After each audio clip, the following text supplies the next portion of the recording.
Good morning. It is Sunday, September the 3rd, about 11:15 a.m. This is Shay Gibson with WeatherFlow bringing you a tropics update as we continue to watch two areas of disturbance in the main development region of the tropical Atlantic, one being major Hurricane Irma that we've been watching very closely the last several days. The other one is this disturbance over here that is just a disorganized tropical wave given a 0% chance next 48 hours, 60% chance next 5 days. That's actually down from 70% last night at the 11 p.m. update. So it does have some dry air to contend with. If we look at it on the widened map, we can see really just a disorganized mess of convection for right now. It is expected to drift off to the west and eventually the west-northwest. If it does get its act together and acquire a name, it would be Jose. That's the next name in the list. So let's go back to NHC map. Here is Irma. The winds are actually up from yesterday. Yesterday's winds, for the most part, held around 110 miles per hour at a strong Category 2. 111 to 129 is Category 3, so it just crossed over into that at the 5 a.m. update and is holding 115 miles an hour now. Pressure down to 969 millibars.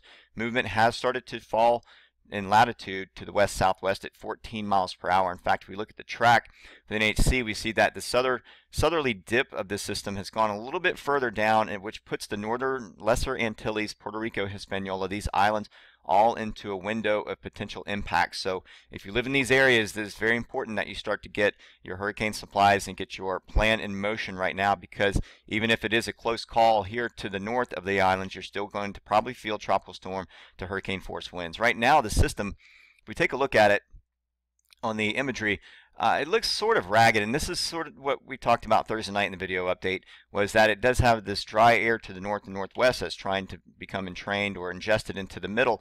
So the system has been trying to fight that off by keeping a tighter precipitable water core, and that's exactly what is still going on. It's still a compact system, even into Category 3. It's rather small in the core, even though the outskirts of it make it look a little bit larger. The real energy of the system is closer in to the center.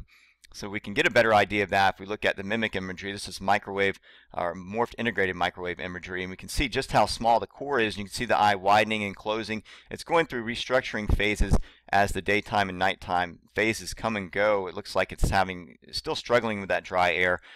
Usually during the daytime we get a more pronounced eye. Then during the nocturnal phase we see a little bit more of a ragged, sort of a ragged system around the core. Here's the precipitable water map. And you can see it right here. These blues right here represent the dry air being ingested all the way and around into the system. You can see how it's almost free of this. In fact, if we look at the weather bell, this is the dust extinction.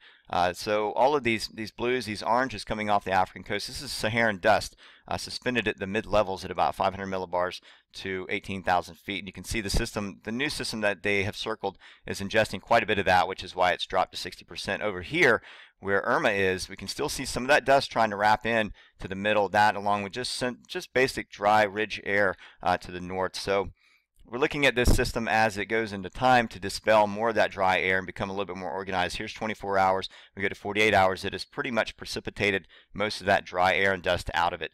So we continue to watch the system. If we go back to its track, we're looking at the arrival of winds for these islands to be Tuesday into Wednesday. So Tuesday, I'd say Monday night into Tuesday morning is when these islands are going to start feeling the effects of this storm.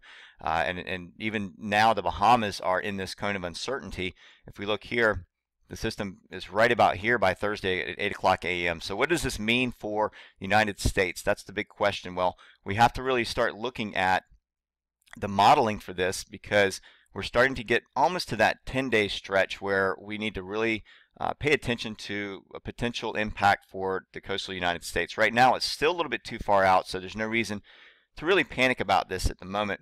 But going back to the map, generally with forward motion in these storms heading in this direction across over towards the Bahamas, it does put the southeast coast at risk for a potential hit with these systems, as it would take something significant to really hook it away from the coast once it gets inside the northern Bahamas. So we're looking at a few things in the modeling. We'll go ahead and go over to the GFS, and here is Irma right here, and we'll go ahead and run this model forward, and you can see in time that it's starting to sort of join the Euro with a more southerly dip across the top of those islands. Before it was bringing it further north, and now it's agreeing with the Euro. And this is what is going to put those islands at a potential impact for a major hurricane. And it is forecast to intensify in strength to a Category 4 as it gets over these warmer waters.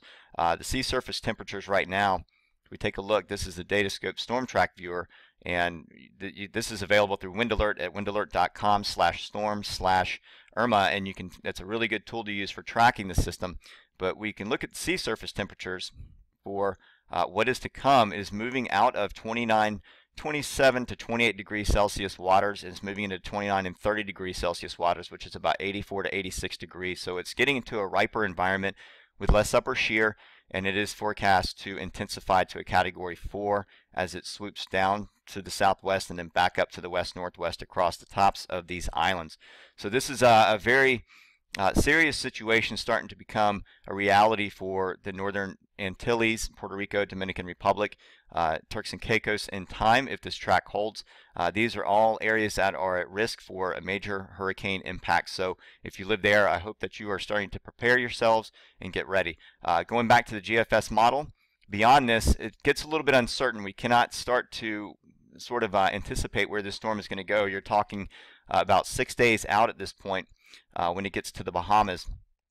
And as it heads up to the north, we're watching one major player here, and this is an upper trough that develops across the eastern United States. This would be a lifting mechanism to pull this storm away from sea, or out to sea, I'm sorry.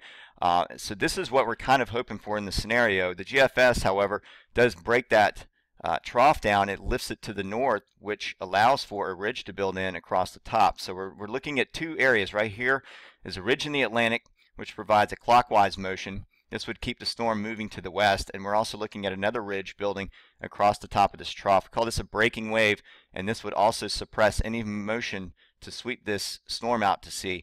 So, you know, we start to talk about the potential for U.S. landfall, and these are the kind of patterns that we watch, these west to east patterns, and if they're going to hold and the timing of it, everything is really based on timing, so this is all uncertain as of right now. The GFS, if we go a little bit forward, I'll go ahead and run this, but you can't take this to be solid at this point for this forecast. It does bring it into the coast for right now, but that's not to say that it's going to happen. If we look at the Euro does something very similar, and we can see the trough at the same time at 144 hours or 6 days.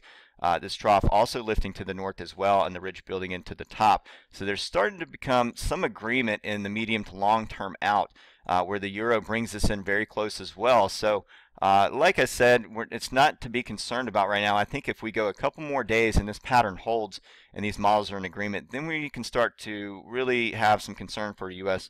Landfall. But for right now, we really need to be more focused on what's going to happen ahead, which is right here across the northern Lesser Antilles and these island chains right here all the way into the Turks and Caicos and the Bahamas.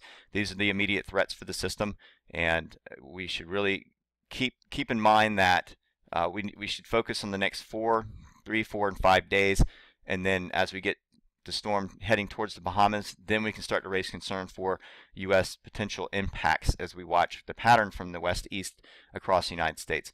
Here is the GFS ensemble track, and you can see just how wide this is, right? So anywhere from here to here are possibilities according to this model in the long term. So this is beyond 6 days. We're going on 10, 11 days. I mean, we're very, very far out. Actually, we're getting into 10 days here.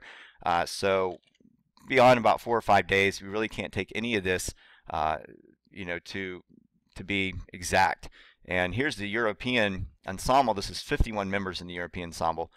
We do show that this forward motion continues right through here. So there's agreement from both of these major models to keep the system going to the west-northwest through and towards the Bahamas. So if you live in the Bahamas, you should probably go ahead and start thinking about preparing now as well, just because the hurricane track from the NHC does include you at this point in the long term. As far as right here, it's a big question. We just don't know yet. Is it going to make landfall in the southeast? We don't know. Is it going to recurve? Maybe come back into the coastline in the mid-Atlantic? We don't know. Is it going to sweep out to sea? We just don't know. I would really hedge my bets on the European ensembles at this point. We do have to pay attention to all models, but the European ensemble tends to have a better grip on things as systems gain strength, especially when you get into Category 3 and Category 4 hurricane with forward motion. the Euro statistically has a higher rate of success.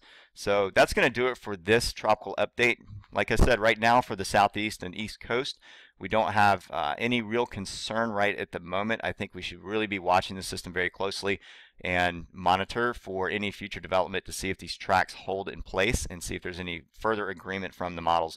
And with that said, I'm going to go ahead and end this tropical forecast. We'll be watching all day and also over the next several days to see what the tracks are going to do. Until then, take care. Thanks for watching.